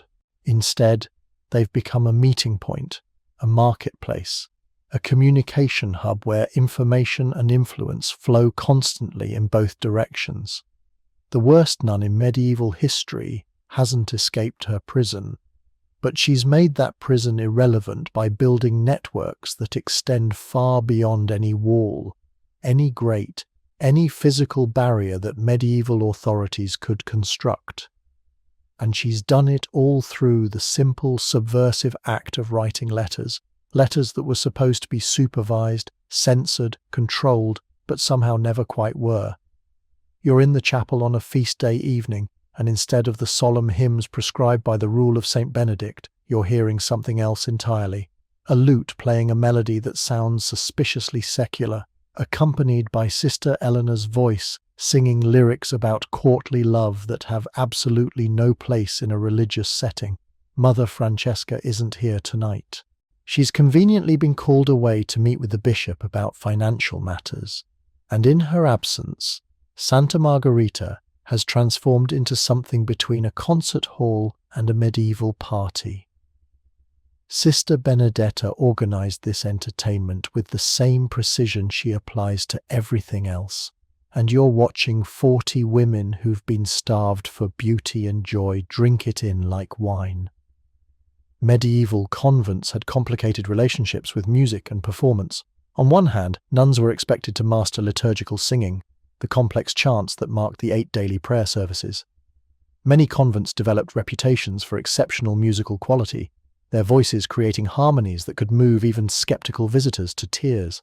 But secular music, theatrical performances, those were explicitly forbidden in most religious rules, considered dangerous distractions that stirred worldly passions and drew attention away from spiritual matters, which naturally meant that nuns wanted them desperately, and creative sisters found ways to provide them. You watch Eleanor perform, her voice clear and strong in the stone chapel, designed for very different sounds. She's singing a troubadour ballad about a knight and his lady love, the kind of song that's wildly popular in noble households, but absolutely inappropriate for women who've supposedly renounced romantic love forever. Her lute, smuggled into the convent piece by piece over 6 months and reassembled in secret, provides accompaniment that's technically competent, if not exactly masterful. But the quality doesn't matter as much as the simple fact of it happening. These women are starved for entertainment, for beauty, for anything that breaks the monotony of prayers and work, and more prayers. Here's something your history books probably skipped. Theatrical performances in convents were actually somewhat common, despite being officially prohibited. Records exist of nuns staging religious plays, which occasionally crossed the line into elaborate productions with costumes, props, and scripts that took significant creative liberties with biblical stories. Some convents even had visiting performers, musicians, storytellers, sometimes even acting troupes who were technically there to provide educational entertainment, but who often pushed boundaries in ways that bishops later complained about in inspection reports. Benedetta has been planning tonight's entertainment for months. The occasion is the feast of Saint Agnes, a virgin martyr whose story involves enough drama that it provides cover for theatrical excess. The official program includes readings from the saint's life and appropriate hymns. The unofficial program, happening now in Mother Francesca's absence, is far more interesting. After Elena's song concludes to enthusiastic applause, quiet applause because even in rebellion these women are careful about noise carrying to the outside world, Sister Caterina takes the performance space. You watch Caterina present what she calls a dramatization of Saint Agnes's martyrdom, but what's actually a sophisticated theatrical piece complete with dialogue, costume elements, and physical acting. She's playing Agnes, draped in a white cloth that's supposed to represent purity, but actually makes her look like a classical statue come to life. Another nun plays the Roman governor who orders Agnes's execution, delivering lines in a deep voice that draws laughter from the audience. The performance is ostensibly religious, but Caterina has written it with enough wit and contemporary references that it becomes satire, mocking corrupt authority figures in ways that the nuns recognize as commentary on their own situation. Historians still argue whether medieval women had access to theatrical traditions or whether performance culture was primarily a male domain. The evidence suggests that women absolutely participated, though often in domestic or religious settings rather than public theatres. Convents provided unique spaces where women could experiment with performance without male oversight, assuming they could evade or co-opt their abbess's authority, which Benedetta has proven masterful at doing. The evening evolves into something remarkable. Sister Anna reads poetry, her own compositions, it turns out, verses about loss and longing that are theoretically about spiritual yearning, but sound suspiciously like romantic poetry. Sister Margherita, despite her 70-plus years, tells stories from her youth with dramatic flair, describing noble banquets and courtly intrigue that make the younger nuns' eyes widen. Someone produces a small drum. Where did that come from? And a couple of nuns demonstrate dances they remember from their pre-convent lives, movements that are graceful and joyful and completely secular. You notice how the performance transforms the space. The chapel, usually a place of solemn ritual, becomes alive with creativity and laughter. Nuns who normally maintain careful distance from each other are sitting close together, sharing reactions, touching hands during particularly moving moments. The rigid hierarchy that structures daily life dissolves temporarily.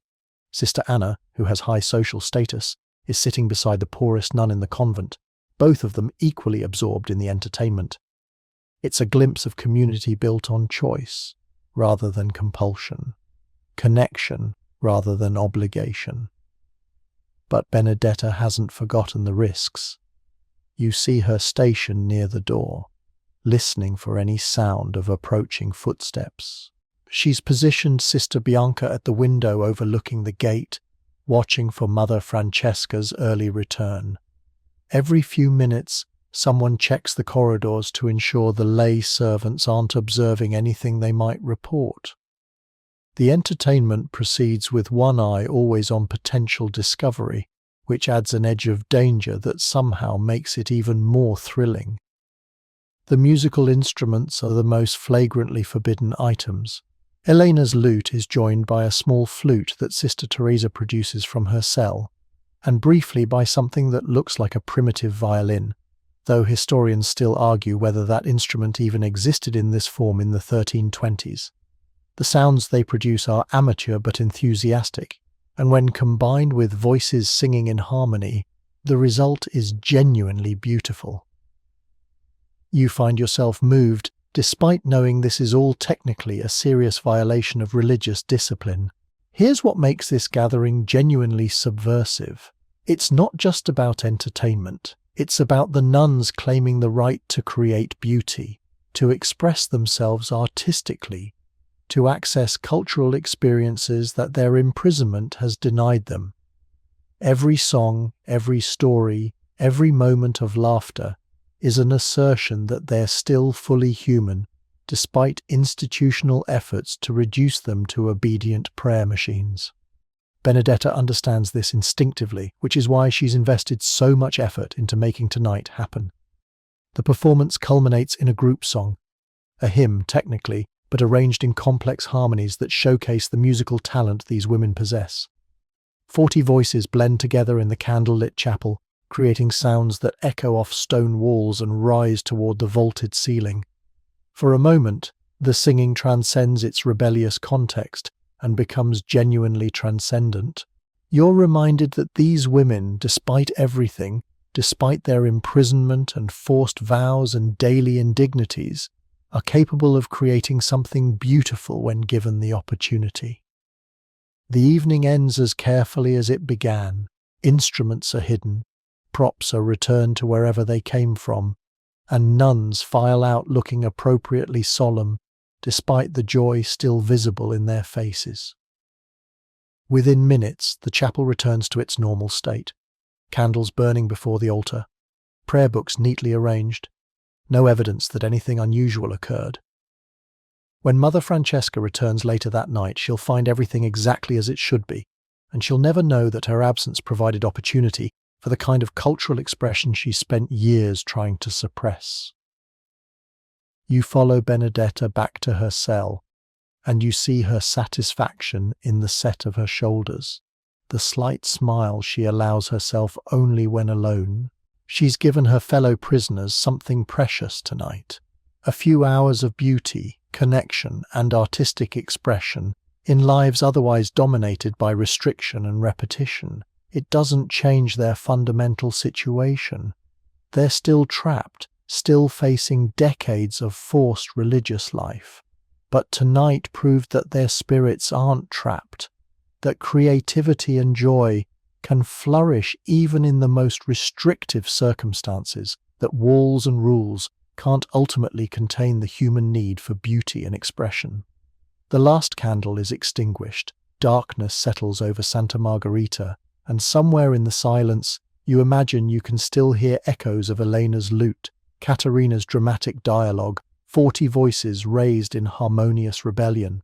The theatrical nun has provided more than entertainment. She's demonstrated that even in prison, especially in prison, art becomes resistance, beauty becomes defiance, and creativity becomes proof that the human spirit refuses to be fully contained no matter how thick the walls or how strict the rules. And the worst nun in medieval history has just added impresario of forbidden entertainment to her growing list of subversive accomplishments. You're standing at the base of the eastern wall on a moonless night in August 1325, watching Sister Teresa tie strips of torn bedsheet together into an improvised rope. Her hands shake as she works, and you can hear her breathing, quick, shallow, terrified. She's been planning this escape for 6 weeks, ever since her father's letter arrived announcing he'd arranged a marriage for her despite her convent vows. The groom is willing to accept a nun as a bride, apparently, and her family is willing to petition Rome for dispensation to release her. But the process could take years, and Teresa is 19 years old, and she's decided she can't wait for official permission to reclaim the life that was stolen from her. So tonight, she's climbing the wall. Medieval convents were designed to prevent exactly this scenario. Walls typically stood 15 to 20 feet high, sometimes higher. Windows were barred, gates were locked and guarded. Canon law imposed severe penalties on runaway nuns, excommunication at minimum, sometimes imprisonment or physical punishment if they were caught and returned. The social consequences were equally severe. A woman who abandoned her vows became unmarriageable, unemployable, essentially a non-person in medieval society. Yet escapes happened with surprising regularity, suggesting that for some women, any life outside was preferable to continued imprisonment behind convent walls. You watch Teresa begin her climb, using the rope to reach a window ledge, then pulling herself up with strength you didn't know she possessed. Benedetta is below, steadying the rope, her face invisible in the darkness, but her presence radiating focused intensity. This isn't the first escape she's facilitated, and you've been watching how she's refined the process. Teresa is wearing dark clothing instead of her white habit, making her harder to spot. She's chosen the eastern wall because it faces away from the guards' usual patrol route. She's timed the attempt for the darkest night of the lunar month. Every detail has been planned with Benedetta's characteristic precision. Here's what's remarkable. Benedetta isn't escaping herself. She's been at Santa Margherita for 11 years now, and she's become too invested in the power structure she's built within these walls to abandon it. Outside, she'd be nobody, a disgraced former nun with no prospects and no protection. Inside, she's effectively running a parallel institution, commanding loyalty, exercising real influence. So instead of seeking her own freedom, she's become the person who helps others escape. And you're starting to understand that this too is a form of power. Teresa reaches the top of the wall, balances precariously for a moment that feels like eternity, then drops down the other side. You hear a thud, a suppressed cry of pain. She's landed hard, but apparently intact. Benedetta quickly pulls up the rope, coiling it efficiently before tucking it under her habit. Within minutes, all evidence of the escape vanishes. When Teresa's absence is discovered at dawn prayers, it will appear she simply vanished, as if through supernatural means. This is the fourth escape Benedetta has facilitated in 3 years. The first was Sister Lucia, who had a lover in town waiting to spirit her away to another city where they could live as husband and wife without anyone knowing her nun history. The second was Sister Francesca, not to be confused with Mother Francesca, who'd had a complete mental breakdown and needed to escape before she hurt herself or others. The third was Sister Bianca, who had family in Rome who'd agreed to shelter her despite the scandal, and now Teresa, heading toward a arranged marriage that represents freedom compared to permanent enclosure. You might wonder why Benedetta takes these risks. The answer is layered. Partly, she genuinely sympathizes with women desperate enough to attempt escape. She understands that desperation intimately. Partly, facilitating escapes creates debts. The women who leave successfully often send money or goods back as thanks, resources that flow into Benedetta's underground economy. And partly, it's about reputation. Being known as the person who can arrange the impossible enhances her status and power within the convent. Every successful escape proves that Santa Margherita's walls aren't as impermeable as authorities claim, and that proof undermines official power while strengthening Benedetta's alternative authority. Historians still argue about escape rates from medieval convents, partly because successful escapes often went unreported to avoid scandal. When bishops conducted inspections, they frequently found convents with fewer nuns than official records indicated, suggesting that women had left but their departures had been quietly covered up. One Italian convent in 1340 reported 23 nuns in residence, but actually housed only 17. The missing 6 had apparently escaped over several years, and the abbess had continued claiming their maintenance fees rather than admitting their absence. Not all escape attempts succeed. You remember Sister Anna's cousin, who tried to leave 3 years ago without Benedetta's help or planning. She used a ladder she'd constructed from stolen wood, attempted the climb in broad daylight, and was caught by a lay servant before she'd gotten halfway up the wall. The punishment was severe: 6 months in solitary confinement, minimal food, constant supervision afterward. She never tried again, and you see the defeat in her eyes now, the resignation that comes from failed rebellion. Benedetta learned from that failure. Escapes require careful planning, proper timing, and resources that only she can provide. The morning brings discovery of Teresa's absence and predictable chaos. Mother Francesca is apoplectic, demanding to know how a nun could simply disappear from a locked building. The guards swear the gate remained secured all night. The windows show no signs of tampering. Sister Margherita, who sleeps in the cell next to Teresa's, claims she heard nothing unusual. Everyone has alibis, everyone looks appropriately shocked, and the investigation goes nowhere because nobody's talking. You watch Benedetta during the investigation, her expression perfectly composed, concerned but not guilty, confused but not defensive. When questioned by Mother Francesca, she explains that she barely knew Teresa, that she has no idea how an escape could have been accomplished, that perhaps the girl climbed through a window. But the windows are barred, Mother Francesca snaps. Benedetta shrugs helplessly. A miracle, then? Perhaps God freed her because her vows were forced. It's a provocative suggestion that makes the abbess even angrier, but provides no actionable information. The bishop is notified, of course. Letters go out describing Teresa's appearance, warning parishes to watch for her, threatening excommunication if she doesn't return voluntarily. But medieval Europe is vast, and a determined woman with some preparation can disappear into its crowds and byways. Teresa had money, some she'd saved from family gifts, more that Benedetta provided from her underground funds. She had a destination and contacts waiting to help her. Within a week, you learn through Benedetta's correspondence network that Teresa reached her family safely, that the arranged marriage is proceeding, that she's unlikely to ever be found or return to Santa Margherita. The successful escape has ripple effects throughout the convent. Nuns who'd never seriously considered leaving suddenly start asking careful questions about theoretical possibilities.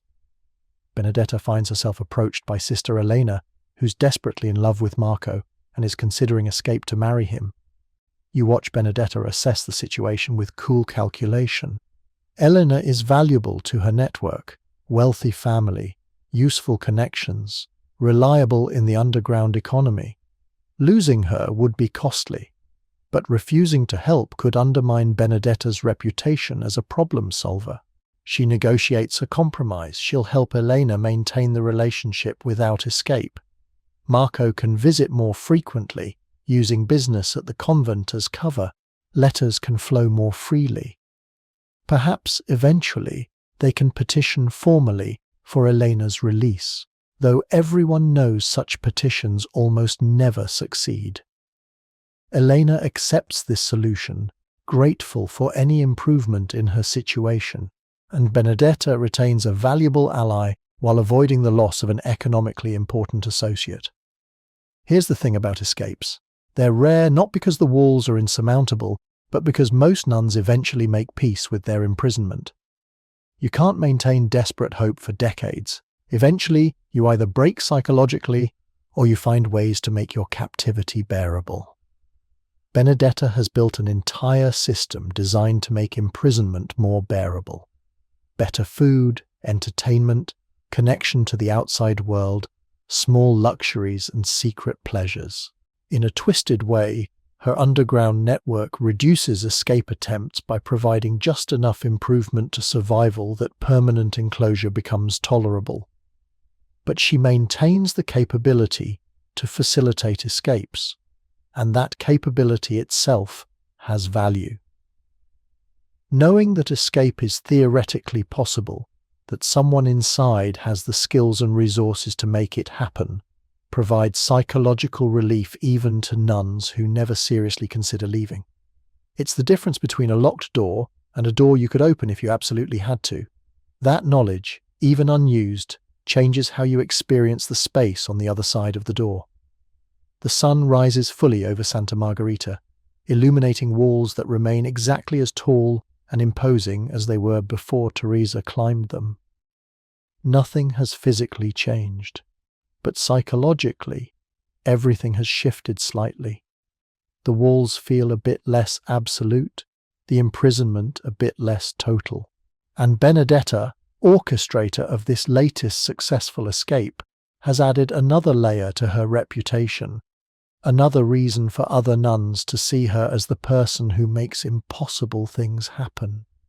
She's still trapped herself, still facing decades behind these walls, but she's turned her imprisonment into a kind of freedom, the freedom to help others escape while building her own kingdom within the boundaries that contain them all. You're standing outside Mother Francesca's private chambers at midnight, your ear pressed to the heavy wooden door, and what you hear makes your blood run cold. The abbess isn't alone. There's a man's voice, not Brother Giulio, someone older, rougher.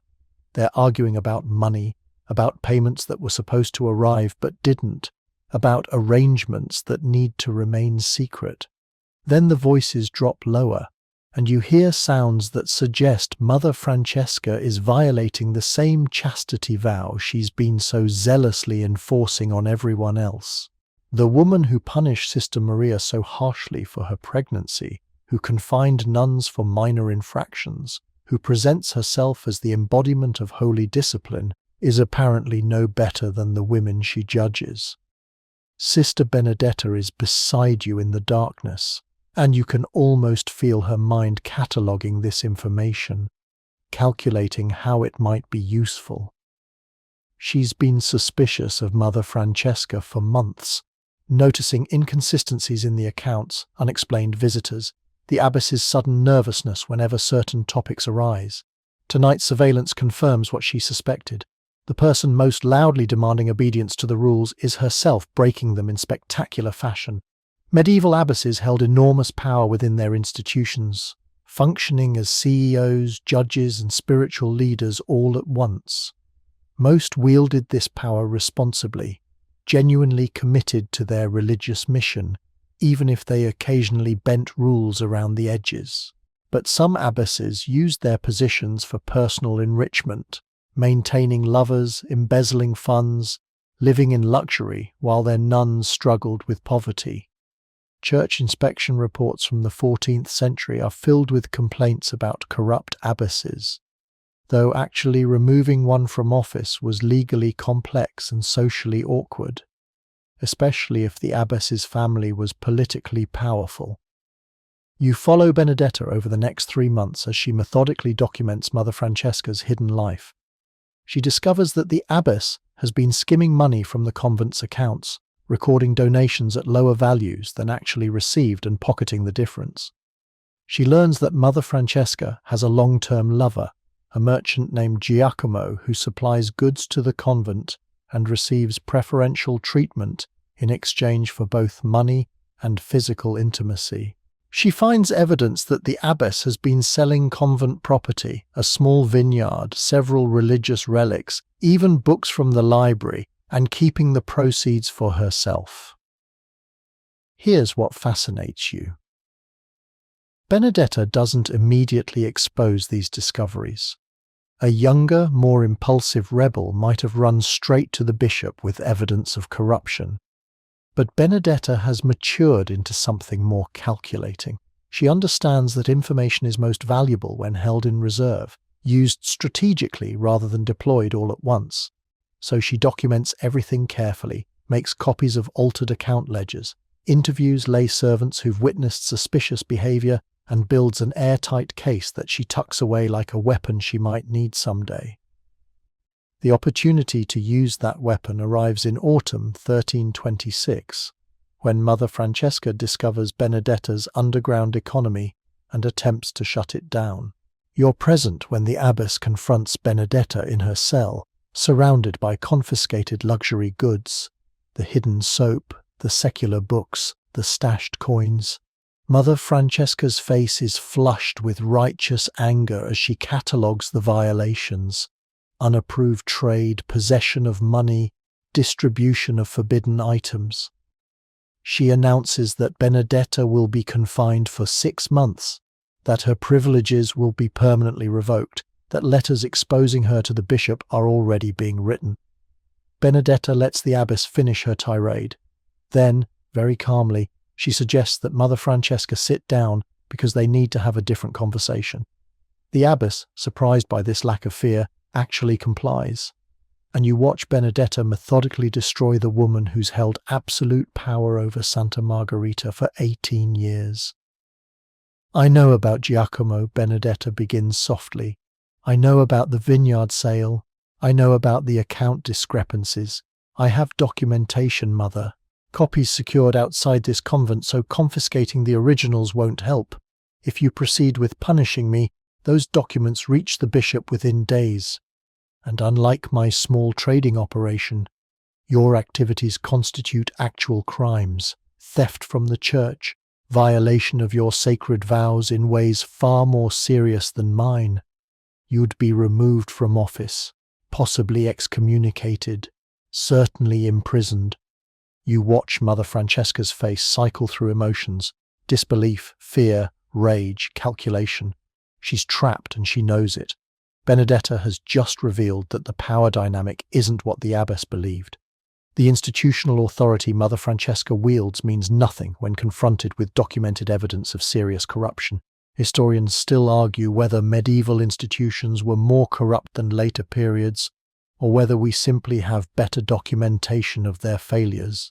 The evidence suggests widespread abuse of power was indeed common, enabled by weak oversight mechanisms and the difficulty of removing officials once appointed. Benedetta isn't doing anything revolutionary by blackmailing her abbess. She's just executing a power play that probably happened in dozens of convents across Europe, most leaving no historical trace.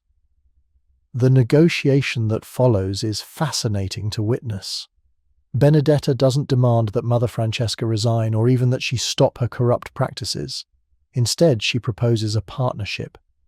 The abbess continues in her position, maintaining the appearance of authority and handling official business with the bishop and other external authorities.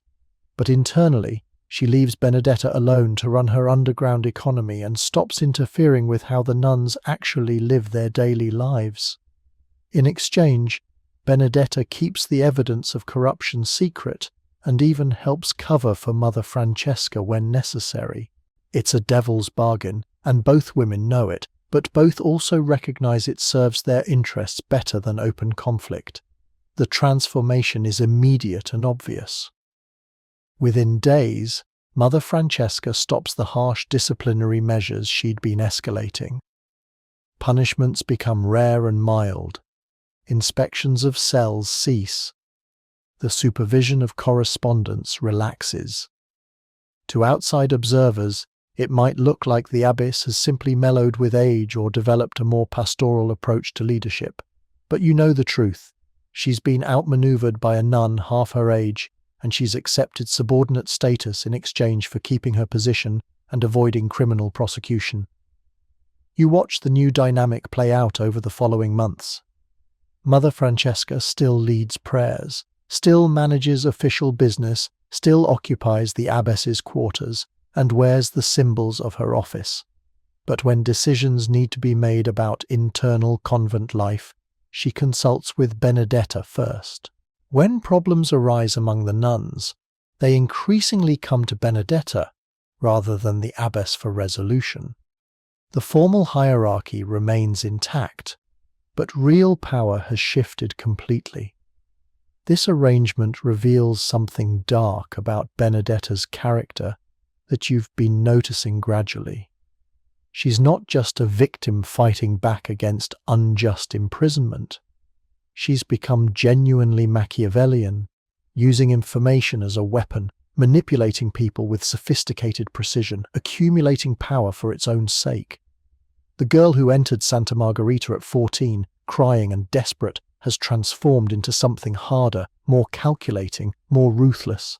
You're not sure whether to admire her survival skills or be disturbed by what survival has required her to become. The other nuns notice the shift in power dynamics, though most don't understand its full extent. They see that Benedetta seems to have unusual influence with Mother Francesca, that rules are being enforced less strictly, that life in Santa Margherita has become noticeably more comfortable. Some are grateful, others are suspicious. Sister Anna asks Benedetta directly what happened, and Benedetta simply smiles and says that she and Mother Francesca reached an understanding. The vagueness is intentional. Benedetta has learned that mystery enhances authority, but the arrangement has costs. You watch Mother Francesca over the following year as the humiliation of her situation eats at her. She's become a puppet ruler, maintaining the appearance of power while knowing a subordinate actually controls her fate. She drinks more. You notice her face becoming puffy, her hands occasionally trembling. She withdraws from the nuns, spending more time in her private chambers, seeing her lover Giacomo less frequently because even that relationship is now compromised by Benedetta's knowledge of it.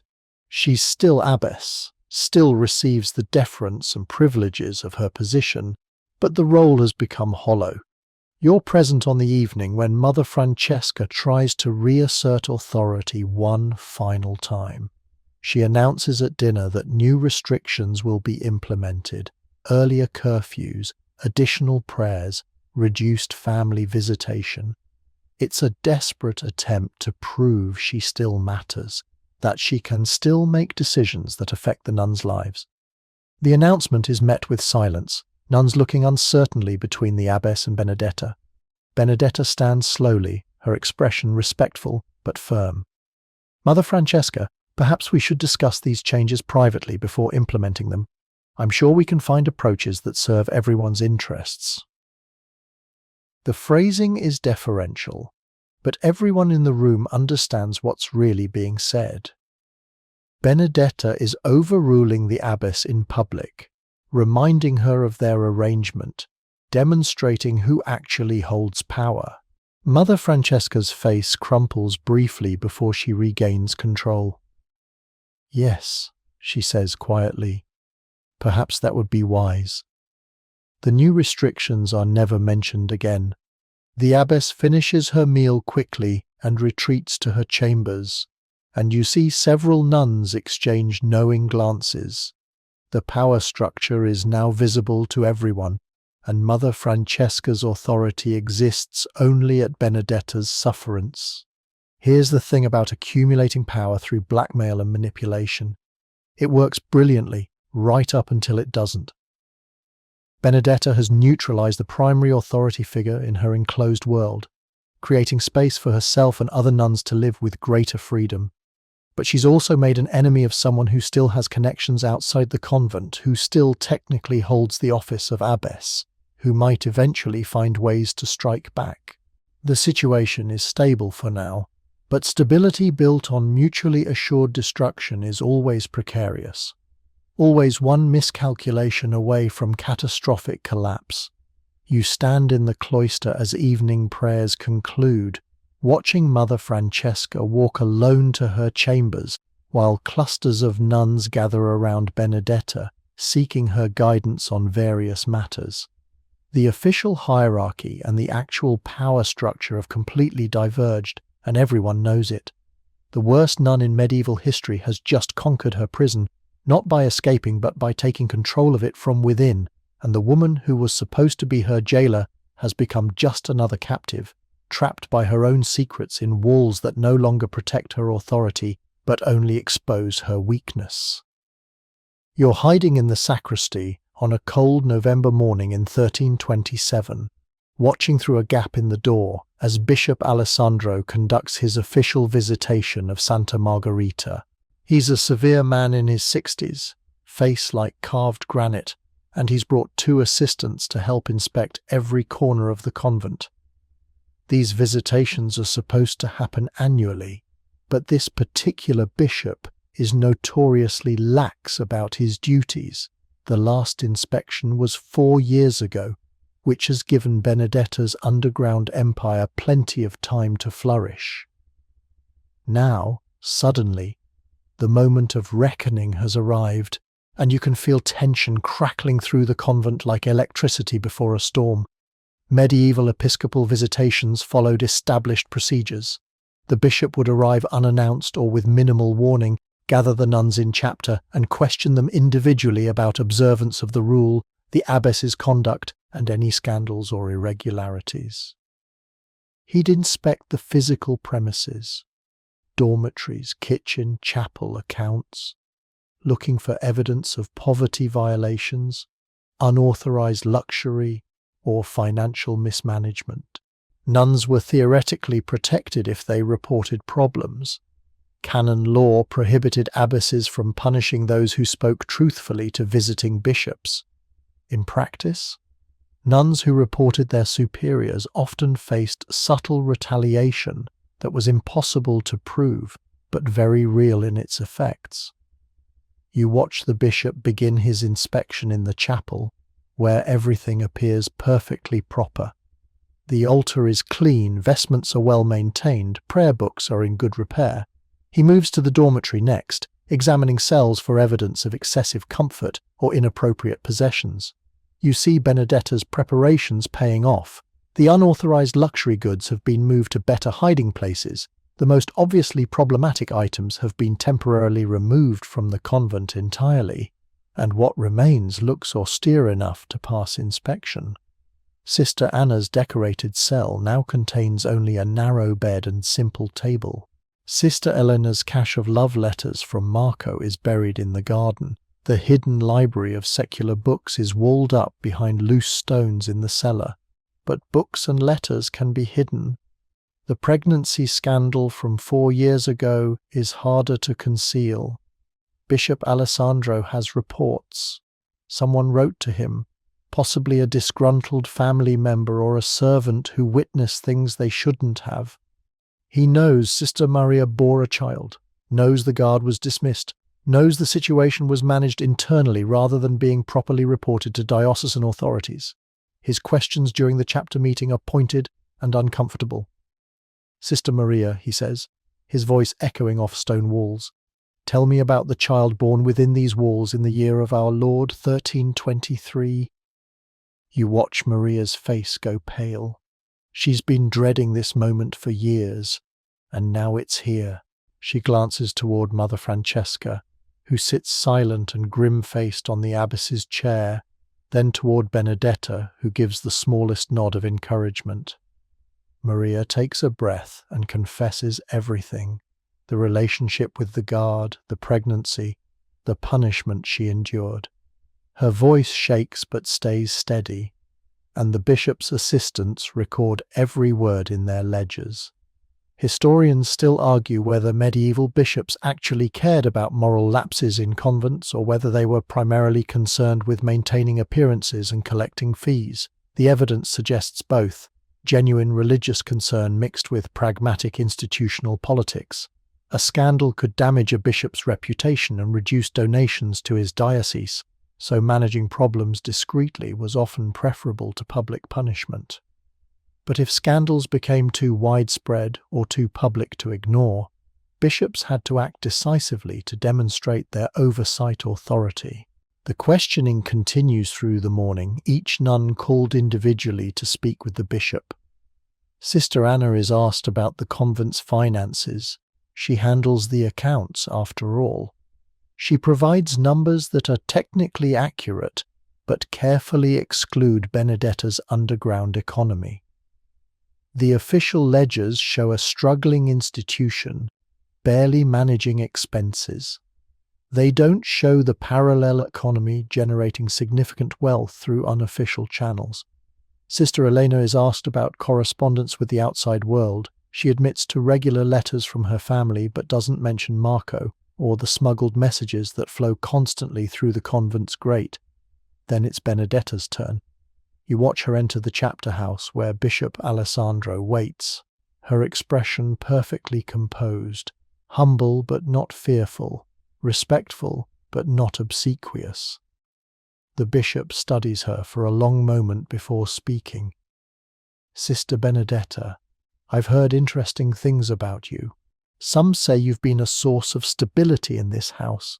Others suggest you exercise inappropriate influence over your sisters."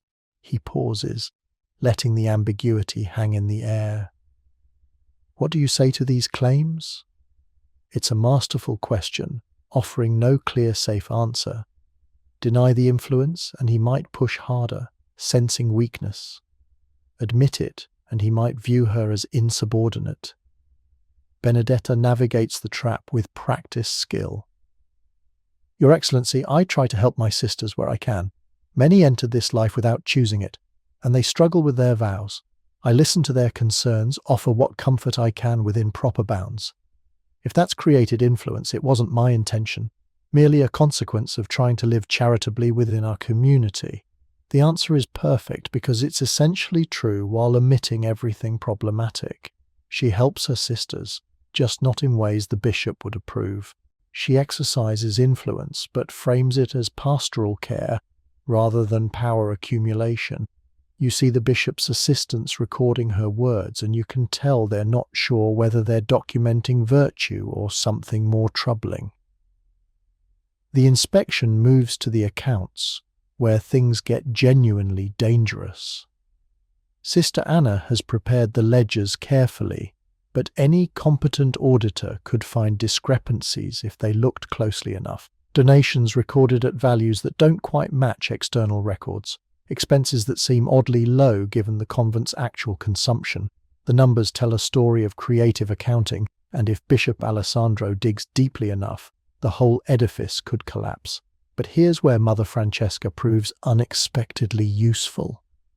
She deflects questions about financial irregularities by blaming her own poor record-keeping, presenting herself as an aging abbess who struggles with complex accounts.